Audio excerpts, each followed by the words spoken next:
నిన్ను తప్పు చేసావు నిజమే, కొట్టాడు నిజమే. నిన్నటి కోపంతో ఈ రోజు కూడా దేవుడు కోపంతో ఉండడు.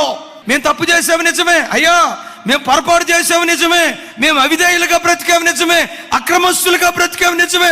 మేము చేసిన పాపాన్ని బట్టి నీ కోపం కూడా సహేతుకమే. కానీ మాలో ఆశ పుట్టిస్తుంది ఏదో తెలుసయ్యా, మా మీద నీ వాత్సల్యము ఏ రోజుకి ఆ రోజు అనుదినము నూతనంగా పుట్టుకొస్తుందయ్యా.